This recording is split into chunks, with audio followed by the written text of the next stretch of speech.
سورة الأحزاب آية بنا الكلي. أعوذ بالله من الشيطان الرجيم. بسم الله الرحمن الرحيم. يا أيها الذين آمنوا اذكروا الله ذكرا كثيرا وسبحوه بكرة وأصيلا. هو الذي يصلي عليكم وملائكته ليخرجكم من الظلمات إلى النور وكان بالمؤمنين رحيما. تحيتهم يوم يلقونه سلام وأعد لهم أجرا كريما. بسم الله الرحمن الرحيم، والصلاة والسلام على نبينا محمد وعلى آله وأصحابه وسلم تسليما كثيرا. سبحانك لا علم لنا إلا ما علمتنا إنك أنت العليم الحكيم. أستغفر الله الذي لا إله إلا هو الحي القيوم وأتوب إليه. اللهم انفعنا بما علمتنا وعلمنا ما ينفعنا وزدنا علما. biye karisu ye hijriya bakele ani kemenani ani binani ani woro shahru zulqada minye hijra sankalo tani kelena bisunye woro nay miladi nasarau ka jate ba fulani mugani duru sankalo duruna bisunye onani nay ambe dawda bu masjidara jawambo kono.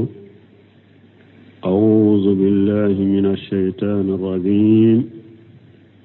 يا أيها الذين آمنوا اذكروا الله ذكرا كثيرا إلى آخر الآيات. ni aya ina ala baka jommu minu nyamariya uka ala kosuma kosobe. Abdullah ibn Mas'ud ko إذا سمعت الله يقول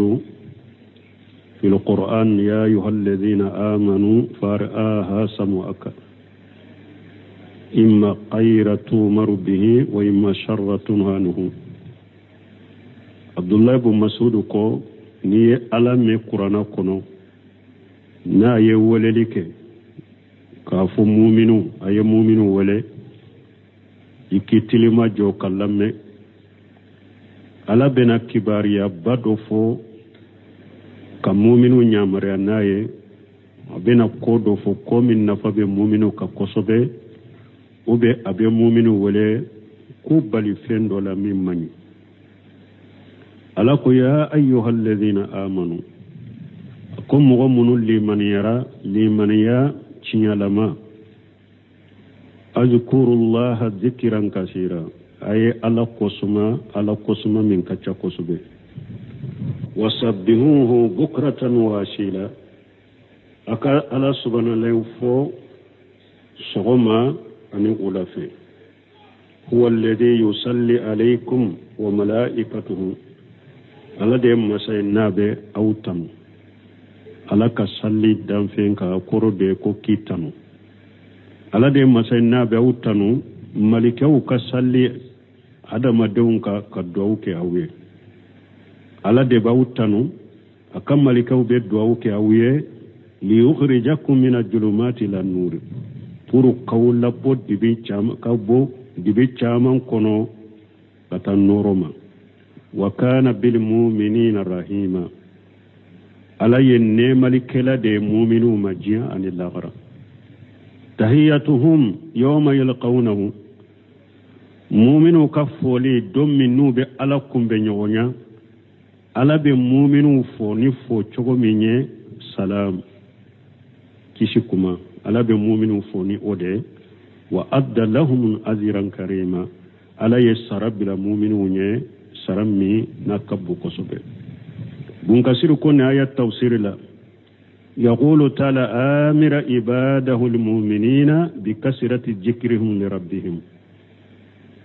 ala ya fonni aya kono masamin korota lendo naba ka jo mu'minu nyamariya kuka ale ala kofo kachaya tabaraka wa taala al-mun'im alayhim bi anwa'in ni'ami was-sunufil minani masamin nema kuka ni nema sugu beye ani fonnan shira kalite benna ya kuka lima lahum fi zalika min jajili sawabi wa jamil ma'abi awannu ya ala kosuma kosobe fana sarabadde be wala ani sagi yoro chenyi annabi daradai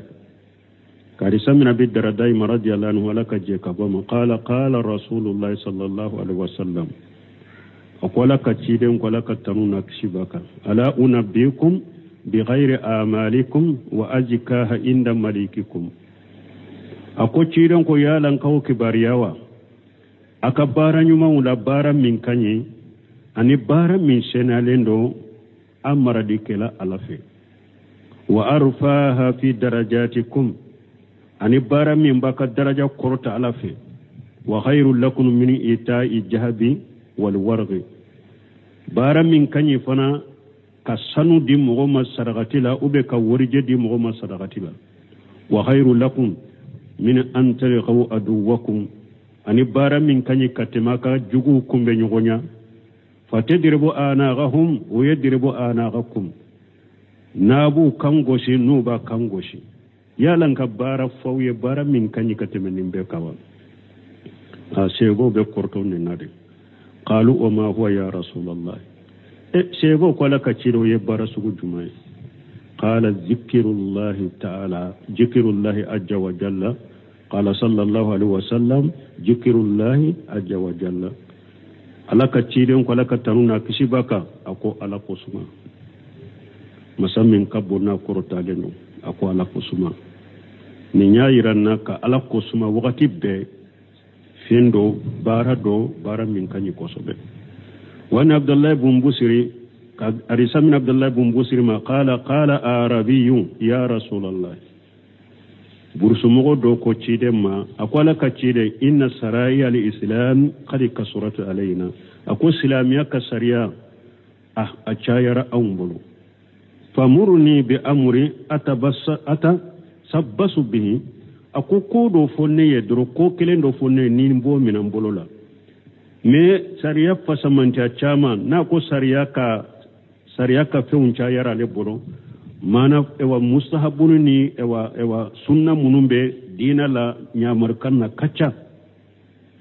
kelen fonne dro nebe mimina qala sallallahu alaihi wasallam alaka cidon ko alaka tanuna kishibaka la yajalu lisanuka ratiba bi zikrillahi ta'ala ciden ko innen kana wulin ni akakkeneni ala kosumai mana wakati be innen kake ala kosumala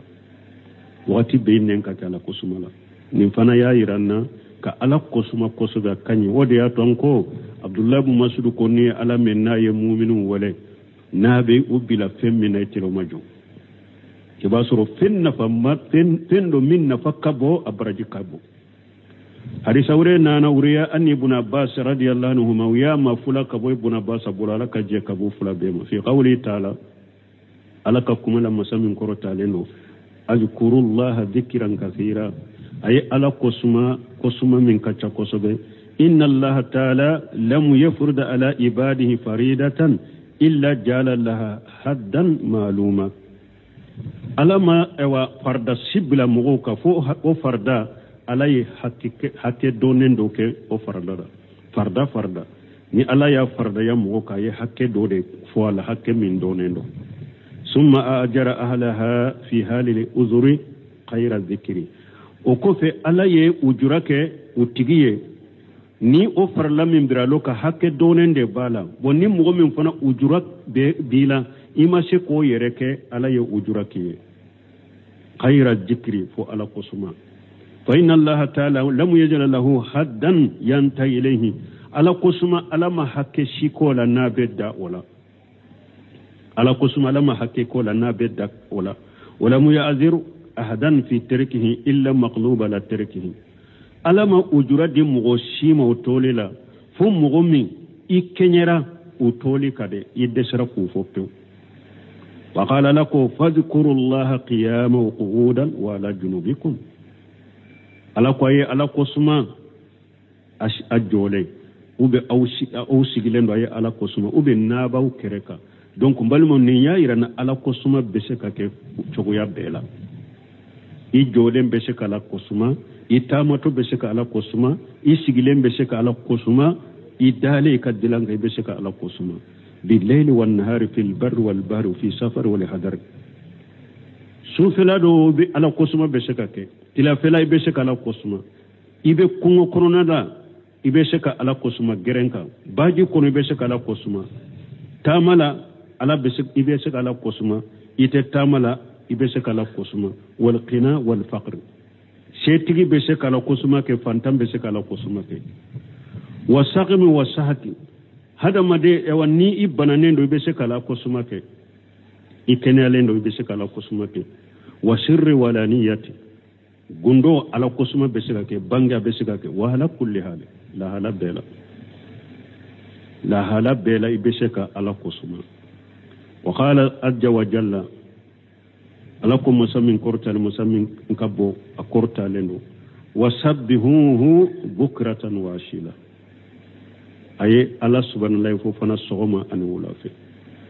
wala wada ato safu tumbala kosuma ima yar dramani sadi ale banane ka to banaka bana digilen bala aya ka kitabu dila banaleden al hayatun shahida abdurrahman sadi ayo o kitabu dila ka bananen deto o yasuru banan min do fana do tro ko kana sabedeke akana kalake me ama dabila ni bana gele yani fembe ayo kitabu indila ka to bana dilande ka al hayatun shahida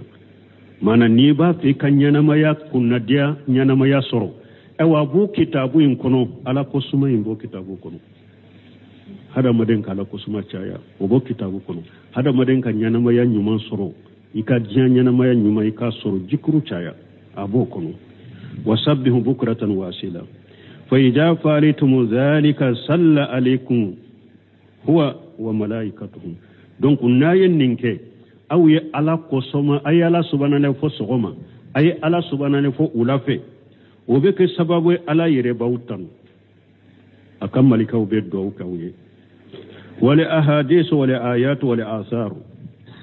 hadisa munun nana ani aya munun nana ani asharu munun nana asaru munun nana kabo shebo bolo fil hasi ala zikrillah ta'ala kasiratu jidda munun balla so kwanka la kosuma chaya ukacha koso dere aya min nana kalla su kwangala kusuma chaya kacha hadisa munun nana kalla su anka ala kusuma chaya kacha ala asaru munun nana kabo shebo bolo ko anka ala kusuma kachaya ko hadisa kacha wa asaru kacha wa fi hajil ayati alkarimati abinni aya ba min bambula ba kono al hasu ala ikisari min jalika ko hada madenka ala kusuma ikachaya وغير صنف الناس في الأذكار المتعلقة بأناء الليل والنهار مغو دوية كتابه ولاهي سو وغتون لا سو كنونا لا جكر منون كان كفو تلفلا لا جكر منون كان كفو دوني كباو دوية كتابه ولاهي ولا كالنسائي والمامري وغيرهما نسائي كتابه عمل اليوم والليل nasaika kitabu doyen nene jikiru munun kan ka fo sufe ko amalu layli wan nahar jikiru munun kan ka fo sufe jikiru munun kan ka fo tilefe nasaya kitabu dila ninka ma mari fana kitabu dila kanun munun fulan yogonaw wa min ahsan al kutubi al muallafat fi zalika kitabu nyuma munun wala hiranni na kitabu munun wala hira jikiruka bun kasiru ku nyuma nye jumaye kitabu al azkar لشيخ محي الدين النووي رحمه الله إمامنا النووي كتابه دوبيكو الأذكار فويتو كونو جيكروتي سوغما جيكرو منون كانكا ولا فو جيكرو منون كانكا وسوفي جيكرو منون كانكا فو يسجروتو كانكا جيكرو منون فو ewa iwuru koto nibe doi ka sokono nibe boy ka sokono imamuna النووي كتابه من فلان نياكاني كوسوبي الأذكار النووي abe komi hadisa dombo hadisa do bala la fulendo mi ya tegrizuke hadisa dombo ya tegrizuke hadisa munun kanya hadisa munun mani ko fola donc minye ibn kasir ya korea ke kata mazikaru nawawi wa qawlu ta'ala wasabbihuhu bukratan wa ashila ni ala ko yala subhanahu wa ta'ala fo sogomani wulafe ay inda sabahi wal masai mana sogomani wulafe ay ala subhanahu wa ta'ala fo ka qawlihi azza wa jalla nimbe komi alaka kuma aya wirela fa subhanallahi hina tumsuna wa hina tusbihun ala ko ay ala subhanahu wa ta'ala fo tuma min nabe do wulafe lala ay ala subhanahu wa ta'ala fo nabe do sogomar felala wala hul hamdu tanube alay fi samawati wal ard sanka bawlo fura duma ko lon fulala wa athiyan ani wa sufela wa hina tujhiruna ani waqti min nabiru tilekanna ni aya min fulani suratu rumi kono do ye farda salli duru wuyu ka waqtu istimbatu ka bonninna na ko hina tumsuna hina tusbihuna uko ula fela ta la gasara sallini salli fana salli la gasara salli donna ola ko hina tusbihuna ko minye e wasogoma farda salli donna ola na ko wa ashiyan ko futurni safo salli koye wa hina tuhiruna ko ye salli fana salli o minye e wa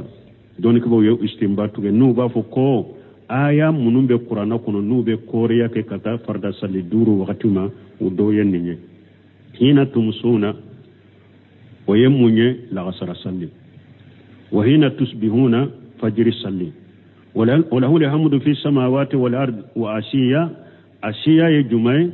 ويفتري عن الصفو وهنا تجهرون ويصلي فنصلي وقوله تعالى هو الذي يصلي عليكم وملائكته ni ala ko ala de masay nabe awtanu akamalika be dowka wiye haja tehyizu ila dhikri ninye ka hada madella sukata la kusmama ay annahu subhanahu yazkurukum fazkuruhu antum la yine munye ala baw kofo aw fanaka ala kofo ka qawli hajja wa jalla nimbe ko min ala ko masamin korota lenu kama arsalna fiikum rasulan komin ne ala ye cidenci awma cogomi ka cidenci ka bawu yere la cogomi yetulu alaykum ayatina nabe ne alaka ayaw kala auka wa yujakkikum nabaw la sonia ka bo junubula mana nabe barawni kuma fawya naye barani kuma munke ne ala baka junubu yafa wa yuallimukum alkitaba wal hikmata naba la dunya qur'ana la ni sunna hadisaw wa yuallimukum ma lam takunu ta'lamun nabi awla dunya fi nawtunte mindo ni nema be sababu la de fazkuruni ajkurukum ayni ala kofo ne ala baw kofo washkuru li akanne ala barakada wala takfurun akan fi surwaliya wa qala an-nabi sallallahu alaihi wasallam yaqulu Allah ta'ala nabi nyuma ko la kataruna kishi baka ko ala ko masamin qur'ata lenu hadithul qudsiya kono man zakarani fi nafsihi jakartuhu fi nafsi ala ko ni mo mi ne kofo innina ne ala bi kofo nyerela nina bima yeliku bi jalalihi wa man zakarani fi malai ni mo mi ne ala kofo jama do kono jakartuhu fi malai khair minhum nabi kofo jama kono jama min kawsa ka jama malikaw jama sanfe wa salatu min allahi sanauhu ala al abdin inda al malaikati donc ala ka salle jumay hada madenka jonka o yede kitanu akam malikaw korom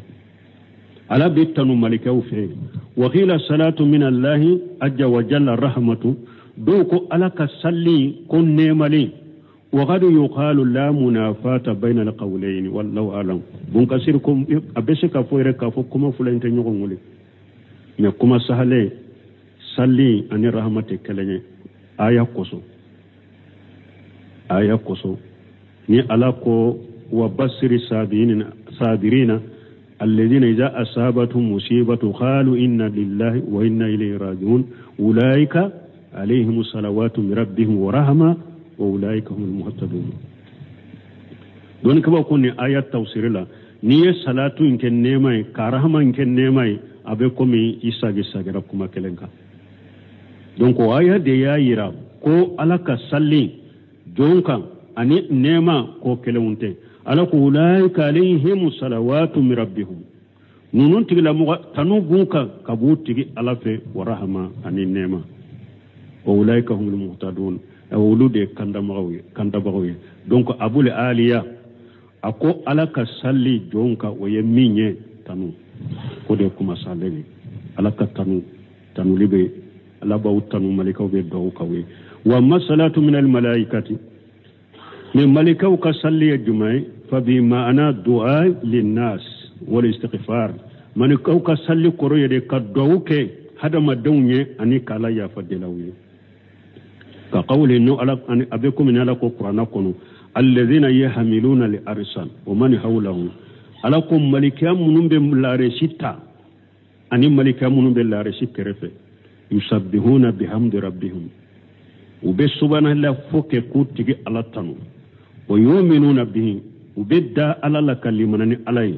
wa yastaghfiruna lil ladina amanu ube ala ya fadelike mogoye munul liman yara ni alay rabbana ubafantigi ala washata kulli shay rahmatan wa ilma ala ala kan nema ni ka doni yuro walendo kateme fembeka fa aghfir lil ladina tabu ala mu'minun tubira kata ala mayiku ka junubu yafa wattabau sabilaka ani munun tubira ala ka shirako wa qihim azabal jahim iku kishi jahim la jabama rabbana anti ala wadkhilhum jannati adini iku do shigi arjanna sokono allati waditahum arjanna min niya allahidu ta'uye wa man salaha min abaihim wa ajwajihim wa dhurriyyatihim anu famu nyana anu kamusu nyana anu kadem nyana innaka antal azizul hakim ala de she masai ala de kiri masai wa qihim sayiati iku kisilla garaka ko juguma malaikau tayenninde ni ala ko liyukhrijakum min al-zulumati ila an-nuri pour kaw boddi bi chama la katan noroma ay bi sababi rahmatihi bikum wa sanahi alaykum alaka nemali sababu la kata awma ani alaka tanu awka wa du'a malaikati lakum ani alaka malaika ko du'a min beke awye wa sababu la de yukhrijukum min al-zulumati ila jahannam min zulumati al-jahli nimbe sababu la de ala bawu bo jahiliya dibu kono wa dalali ani filibantiya dibin ila nurul huda wal yaqin kata kanda kan noro mani dankaniya wa kana bil mu'minina rahima aw ala yanne malikela de kata mu'minuna ay fi dunya wal akhirah yani al akhirah amma fi dunya fa innahu hadahum ila al haqq alladhi jahilahu ghayruhum ala kan nema ye jumaye mu'minika jinya kono ala ye mu'minu kanda kata chinyami nu tanaw filila kabo chinyami ma ala yulu kanda katama wa basarahum tariqa alladhi dalla anhu wa hada anhu man siwahum min du'ati ila al-kufri aw li bid'ati wa ashya'uhu min at-tuqam aw ala yu wa ulu ayest shirayirula shirami ni mogo filila kabo sirama ani mogo jengena kabo nu ulu tanaw jengena ulu tanaw filila kabo siramina nu ulu tanaw jengena kabo siramina kabo weleli kera wala munum be weleli ke kata kafirawma ani bidiyaw washiyauhum min at-tuqam ani uluna nyogona hada madum majigilewna tuqam yemunye naye ewa muqtasaru memba bolo aka hamisin ayre tuqam aya sarahuye arjalun nas wa wasaqihim mogo majigilani mogo nogolew mogo nogolew tobo mogo majigilen tobe siramununka ala ye mu'minu kishikaboma عليه مؤمن كشكبوما وما رحمته بهم في الآخرة نيني على كان نيما يمؤمن كفلو كمؤمن كندا كتاتشيما كتا نورما كان مؤمن كندا مغو توفي للا كبو سيرتلل منا كيامنا عليه مؤمن كندا كتاما دونك كسيرات وبصرهم الذي دلنهم أيو أو بصرهم الطريقة أي سيرا يرولا sirami nu ulu tana filila kabo siramin ka utana ujengena kabo siramin na ala ye o sira yira ulula minye weleli kelaw woleli kelaw munum ba ke ka woleli ke kata kafiriyama ka woleli ke kata kafiriyama ala yulu kisi umma ka woleli ke kata bidiyuma ala yulu kisi umma mugo nogo lew num manu be sira mununka ala ye ulu kisi umma ka sira yire la sira min toye ninye jiya kan nema ye mu'minuka wa marhamatuhu bihim fil akhirati ani ala kan nema ye mu'min ala kan nema mu'minuka laghara fa amanahu min al fajr al akbar ala ye mu'minu kisi yawmal qiyamah jatige bay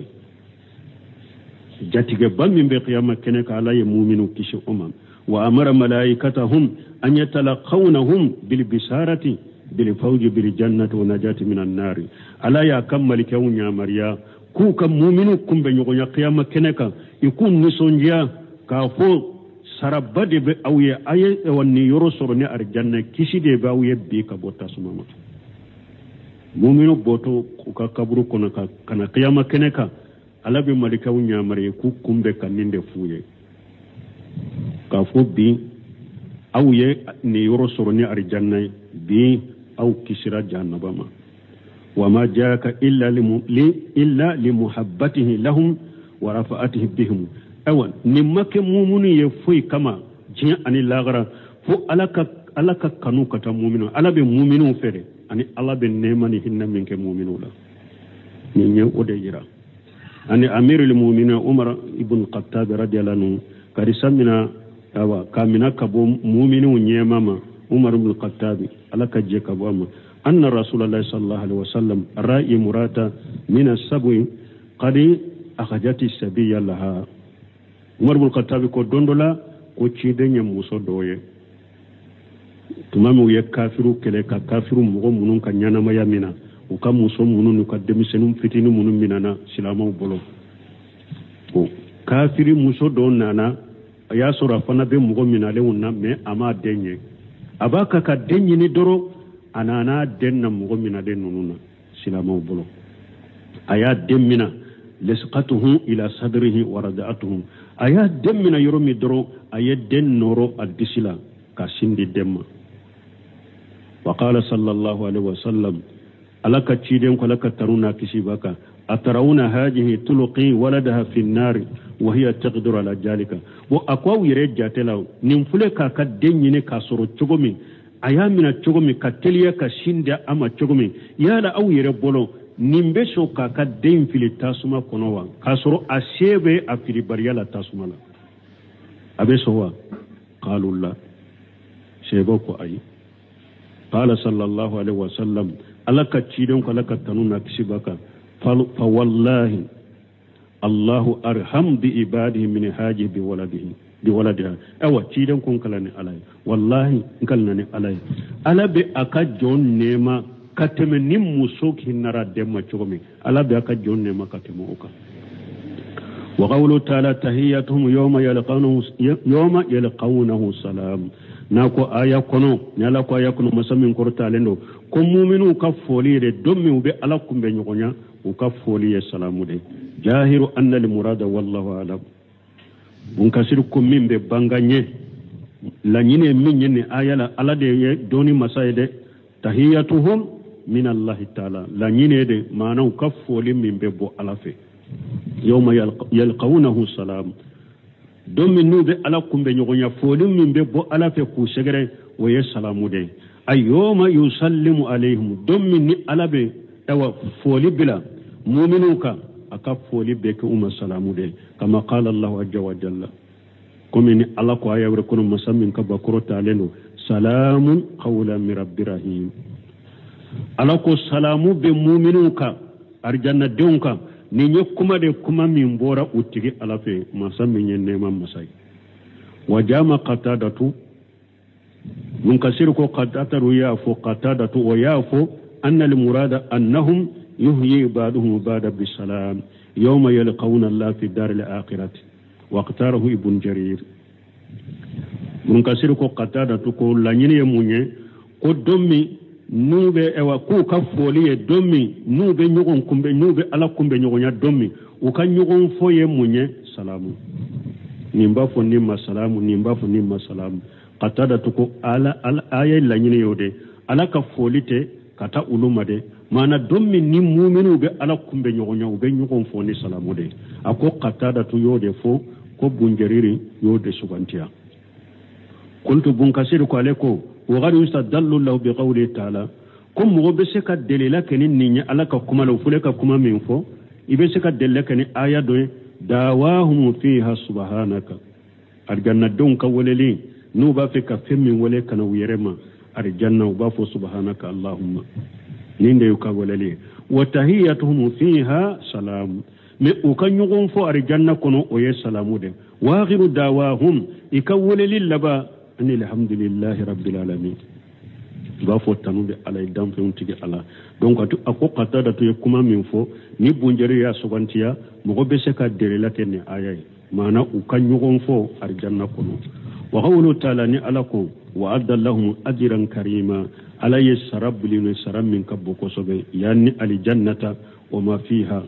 o saraynya jumae arjanna ani nema min be arjanna kono min al maakil dun fewula o masaribi wal masarib ani min few wal malabisi ani don finin wal masakin ani sigiyurun wal manakihi ani ewa musufurun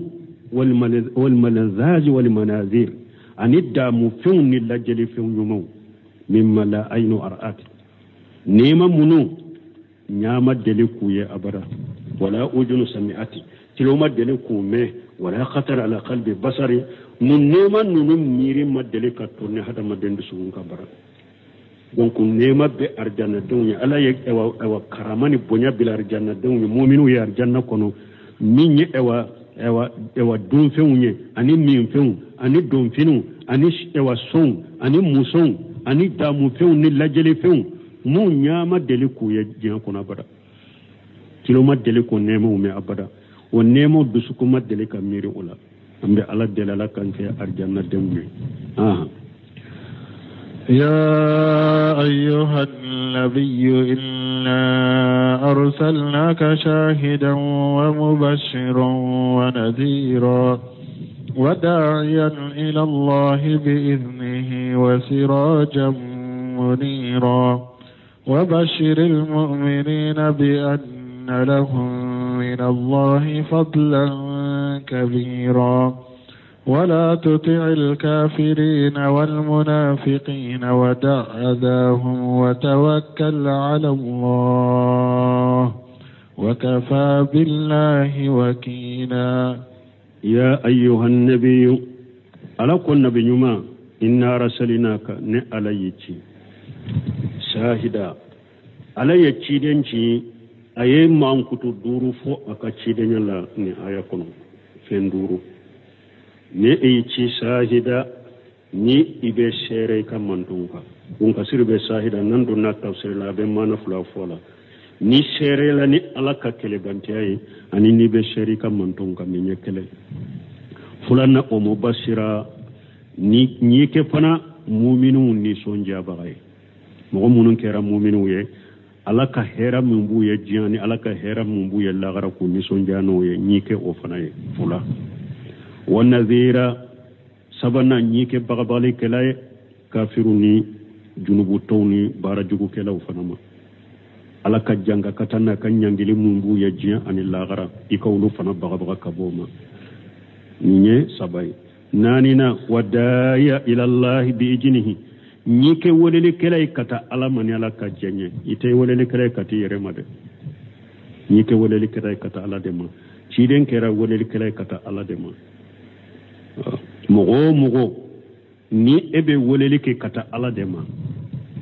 ito nyogo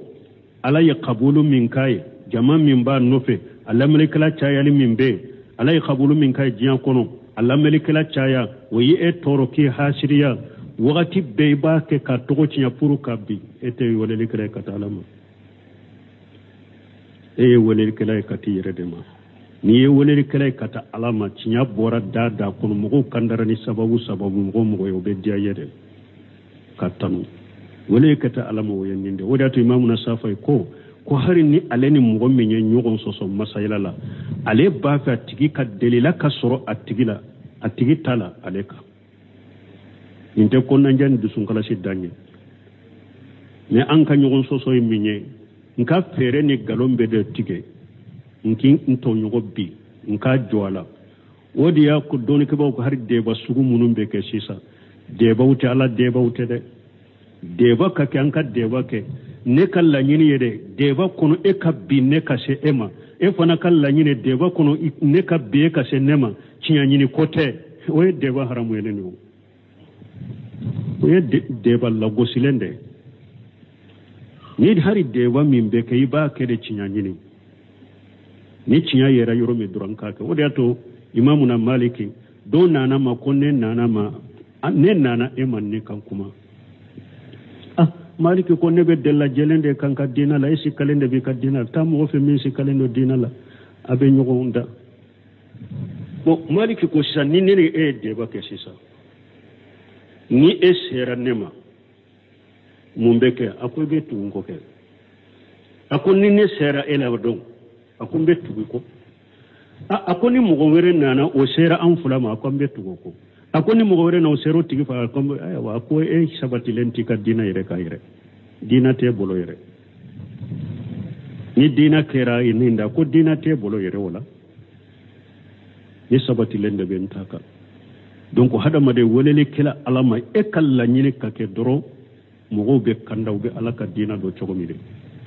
akera ni e sababu akera ni mugo were sababu akajaye ikatanu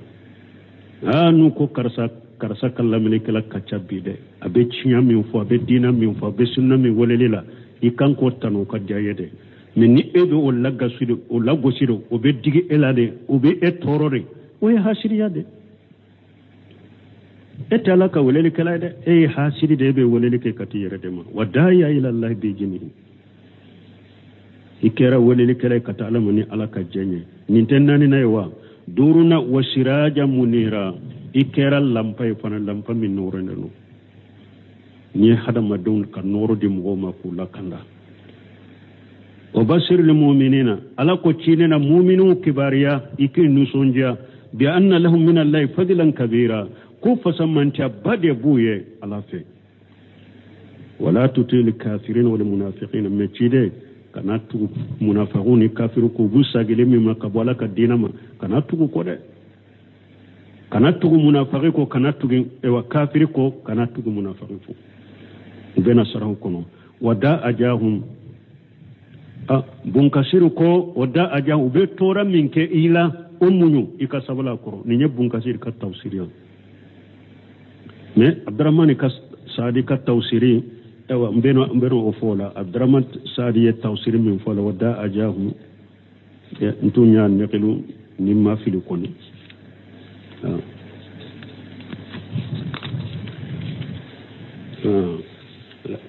wada ajahum ube tora min kilu ka sabala koro ube bunka siri tawsiri la wa tawakkali ala allah iki ka koda alaka وكفى بالله وكيلا على واسرب سبغي دونك امبدو بونكو سركا توسير لا فلو ان اتى ابن يساري قال لقيت عبد الله ابن عمرو بن عاص اتى ابن يساري كون علني عبد الله بن عمرو بن عاص بن رضي الله عنهما على كجكبو فلا بما فقلت اخبرني عن صفه رسول الله صلى الله عليه وسلم في التوراة ako abdullah ibn amr ibn asma ako nkibariya de ciden kam mankutu e min ye tawreta kono qala ajali ako o beke wallahi ako kalani alay innahu la mawsufu fi tawrat bi bari sifatihi fi alquran ako wallahi ala ye ciden mankutu tawreta kono ni akam mankutu dobe qur'ana kono aya mankutu ni tawreta nu uludoye ya ayuha nabiyyu alako qur'ana kuna kun nabiyima inna rasulnaka shahidan wa mubashira wa nadhira akonyici sere bagay kam mantonka ani ni sonja baga ani baga balikira wa hirija lil ummiyina ani kike tangaye kumfiunye kalambalu kuke tangay kalambaluye mana ubu weleli mun kan tuguru ko ibu tanga ka bo janna bata sumama fa anta abudi wa rasuli ni nyet e waciden kam man kutude tawreta kuno e yen ka jonde anin ka cide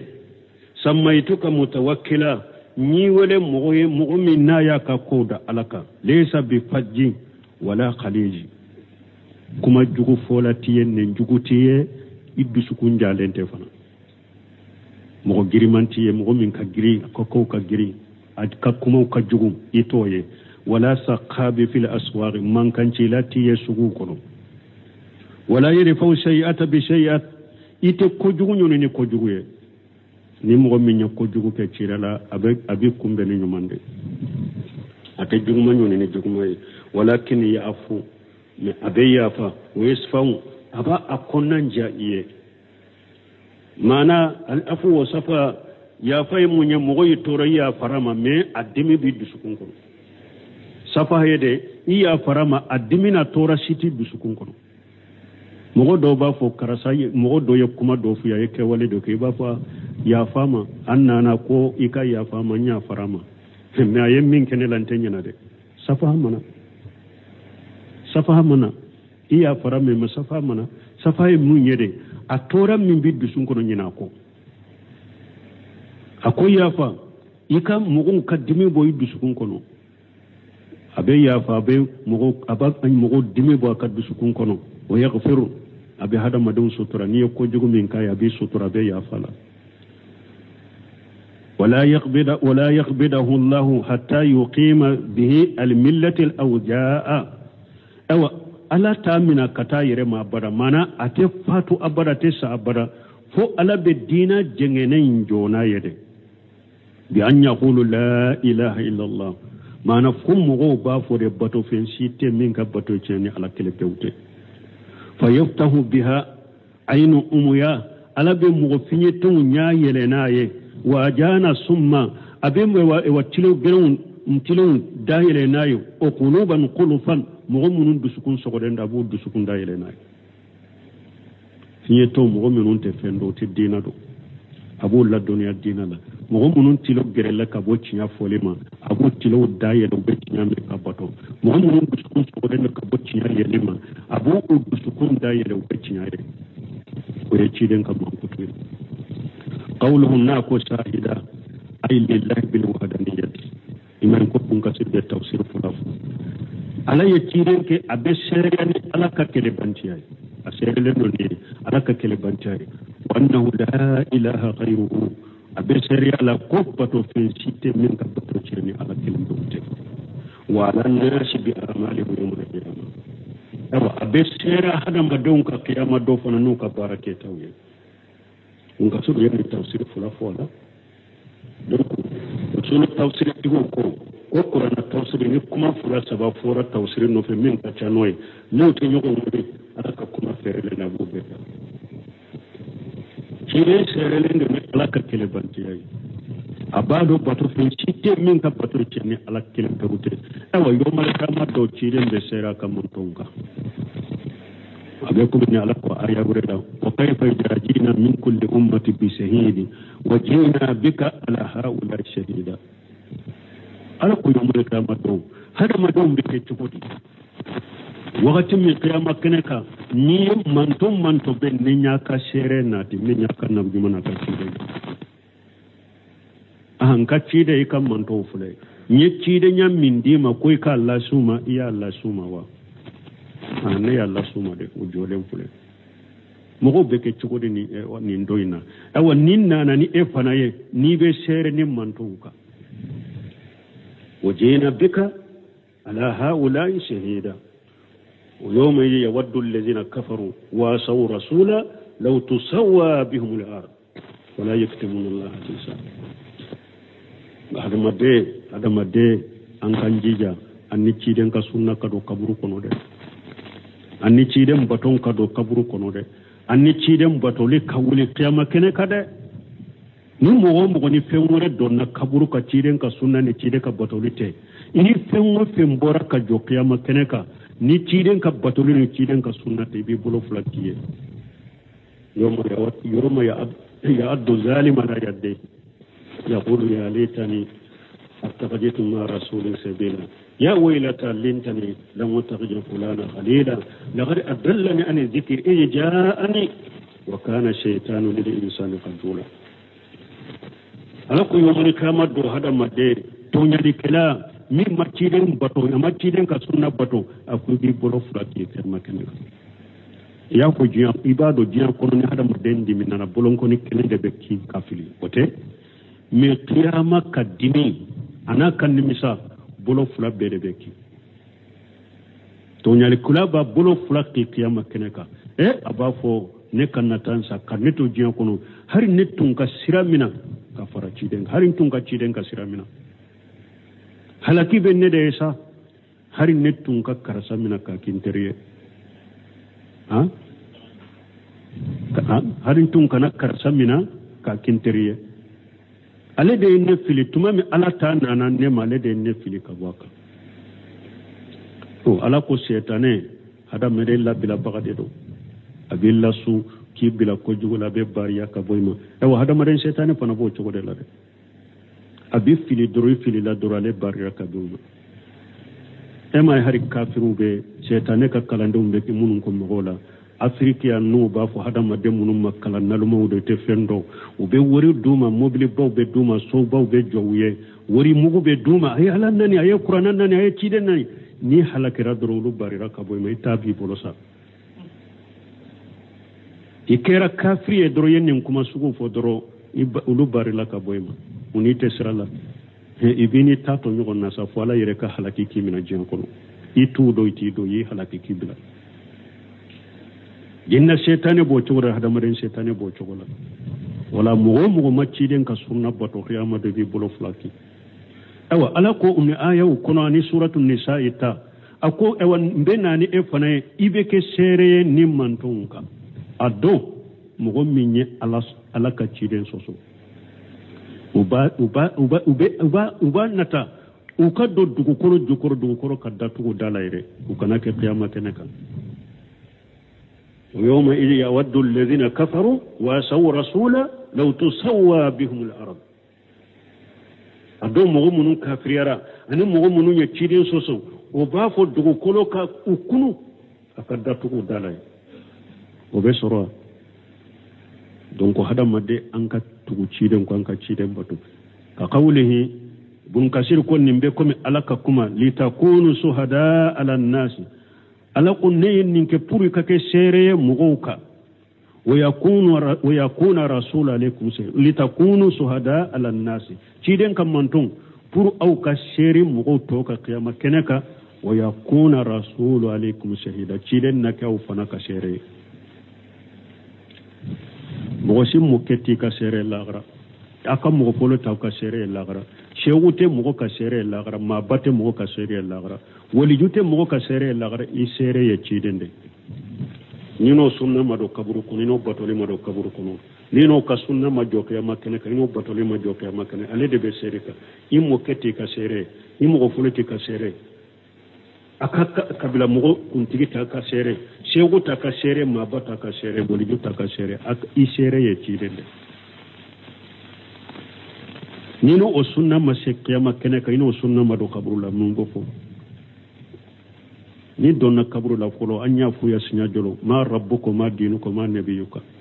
mo kete nyinin ka mo folo te nyinin ka shegu te nyinin ka ma bay te nyinin ka ma balaw ite nyinin ka wali jula ittigala e jonye etumbe dina su jumanka ikan nabi nyuma ni donna kabru kono malikan bi nyinin kan nin sabade la duru politique ni nambara ni nenjate kaburu kono antum be sheikh karasare no fe mene antum be ma ba karasare no fe ete ma ba karasa doa ete wolije kara o be saka fu malika kaburu kono ma rabbukum dinukum nabiyukum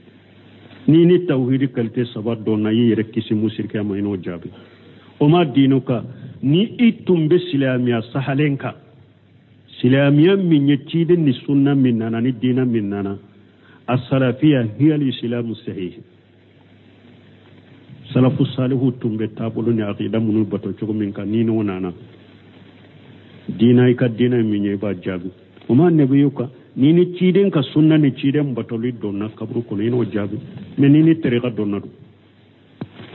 نيني طريقة نبيريا ودي دونا ka togo were da yere ka parti do kriye ka togo were da aw yere ka o togo be se ka fo kaburu kono o to be ga fo kiyama keneka mbe min fo konnan jado kata hata madumma aya yire nyini de pijian kono ya akatugo ciden ko akatugo ciden ka sunna ko ciden de be seraw ka kiyama keneka ko o mubashira wan nadhira ni ken ni sonja baga ni baga bale kanay ay bashira lil mu'minina bi jajili sawab ikam mu'minun ni sonja sarabba mundu yalla gara kafuye wan nadhira lil kafirina min wabil iqab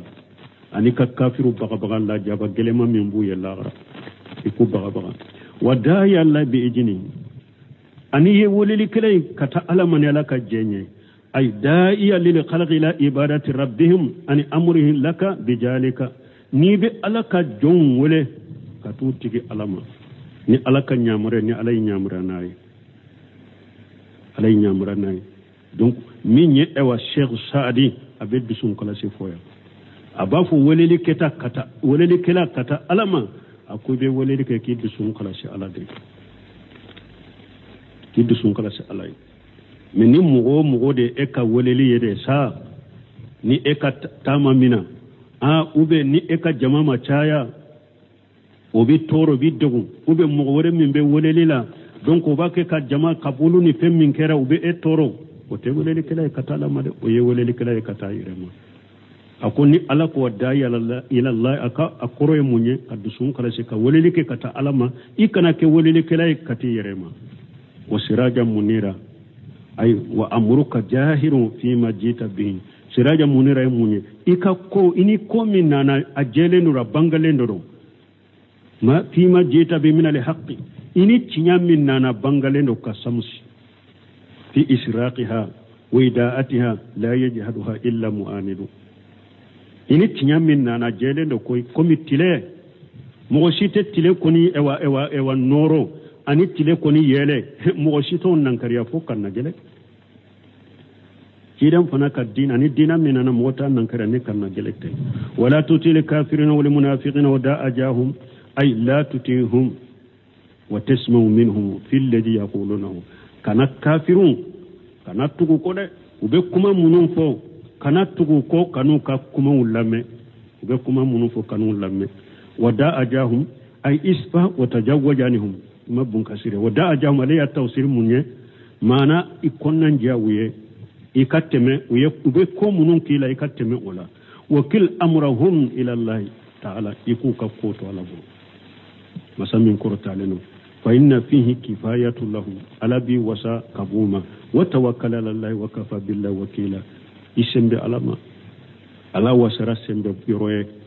anko bunka siryo ninfo mo abdurrahman sadiqo wala tutil kafirin wal munafiqin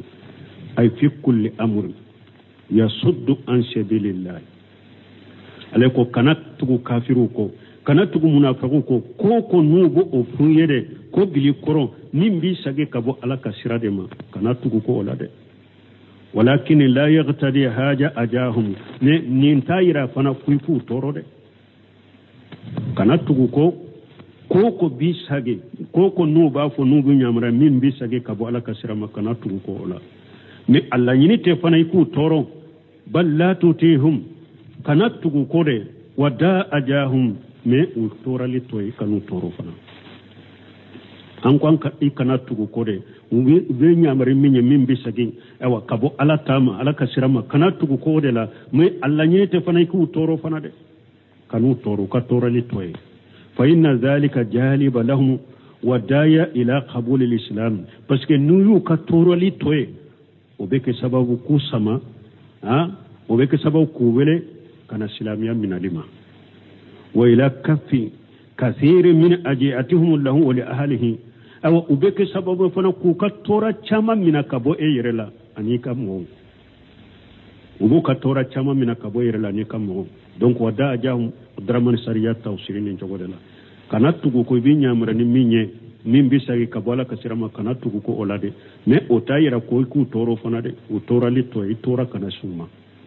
ni emu tore ka tora masuma obeke sababu kusama kuwele kana silamiya minalila anubu ka tora chama mina kabo e yerela anika dunkum promisariat tawsirina donc kafiri yede min konona na kenemala be abanna alatama ba fonni makafiri munafiqiye akene mala abake ka silamiya ka baraw ko me kono na la kafiri de do na fagiyen ninde donc ala ko ciden kana tuguni nunun ko ewa mu'minin yuma su kana tuguni nunun ka hakilina ko anu ka nyamar kaw u ka hakilina munun ka nyamar kam munun bi hada maden sagi ka wala ka sirama an kana tugu ko ola de munafiqun kafirun munafiqun ko inshallah waqti sharaya subhanakallahumma rabbana wa bihamdika ashhadu an la ilaha illa anta astaghfiruka wa atubu ilayk